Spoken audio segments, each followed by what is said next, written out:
સુરતમાં વગર વરસાદે ગટરિયા પૂર જેવી સ્થિતિનું નિર્માણ થતા લોકો પરેશાન થઈ ઉઠ્યા છે।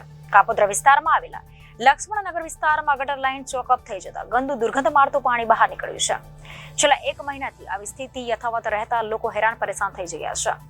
તંત્રને અનેક રજૂઆત કરવા છતાં કોઈ નિરાકરણ ન આવી રહ્યું હતું, જેથી સોસાયટીમાં ગટરિયા પાણીના કારણે રોગચાળો વકરે તેવી સ્થિતિ છે। ગટર લાઇનને તાત્કાલિક રિપેર કરવા સ્થાનિકો દ્વારા માંગ કરવામાં આવી રહી છે। શારદાબેન પટેલે કહ્યું કે મહિનો થવા છતાં કોઈ સોલ્યુશન આવતું નથી। માર્કેટ જતા આવતા મહિલાઓ અને બાળકો સહિત લોકો પરેશાન થઈ રહ્યા છે। ગંદકી ખૂબ જ થાય છે, તેથી અમે હેરાન પરેશાન થઈ ચૂક્યા છે। 1 મહિનાથી સવારે 1.5 કલાક પાણી નીકળે છે। કોર્પોરેટર સહિતનાને જાણ કરી છે, પરંતુ કોઈ નિરાકરણ ન આવતા અમારી એક જ માંગ છે કે આ સ્થિતિમાંથી અમને બહાર કાઢવામાં આવે। રવિ ડોબરિયાએ જણાવ્યું હતું કે અમે લક્ષ્મણનગરના રહીશો છે, બધાને ખૂબ જ ગંદકીથી પરેશાન થઈ રહ્યા છે। કોર્પોરેશનમાં જાણ કરવા છતાં આશ્વાસન સિવાય કોઈ કાર્યવાહી થતી નથી।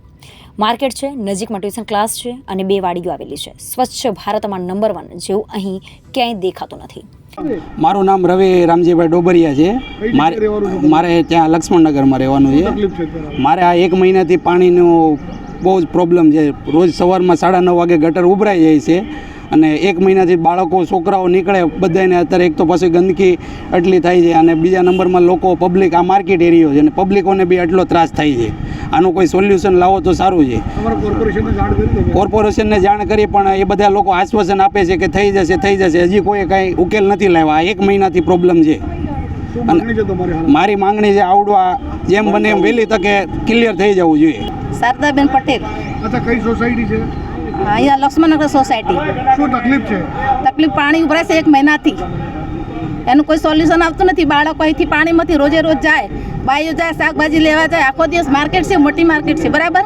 એની અંદર કોઈ ધ્યાન રાખતું નથી। આંકવાનું કામ છે, કોઈ ધ્યાન દેતું નથી। વારે વારે બધા પ્રમુખો બધા ભેગા થશે, વારે ભાઈઓ બહેનો બધા આનું સોલ્યુશન માટે કેટલા પ્રયત્ન કરે છે। બધા રોગચાળો ફાટી નીકળે એટલો બધો ગંદકી થાય છે। અહીંયા બધા અહીંથી ચાલીને આવતા જતા હોય છે, તો એનું શું કરવાનું? તો આ બધા બાળકો કેમ જતા હોય? પાણી તમે આવીને જોઈ જાઓ, આનું સોલ્યુશન કંઈક લાવો। કેટલા સમય ત્યાં તકલીફ? 1 મહિનાથી રેગ્યુલર સવારે 9:30 પહેલાં પાણી આવી જાય, 11:30 બંધ થાય। અહીંયા કેટલું પાણી ભરાશે, કોઈ આમાં ધ્યાન નથી આપતું। તમારે કોર્પોરેટરને જાણ કરી? હા, કોર્પોરેટરને જાણ કરી છે અને બધા ભાઈઓ ભેગા થઈને આનું સોલ્યુશન આપણે પ્રયત્ન કરતા છે, પણ કોઈ કરતું નથી। તો શું કરવું? એના માટે તમારે બધાને ધ્યાન આપવું જોઈએ ને। શું માંગણી છે તમારી?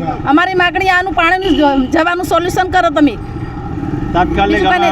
બધા બાળકો હેરાન થાય અને રોગચાળો ફાટી નીકળશે તો પછી કોરોના આવશે તો શું કરશું? એના માટે ઘનશ્યામભાઈ કરશનભાઈ કચેરિયા, લક્ષ્મણનગર સોસાયટીનો પ્રમુખ છું।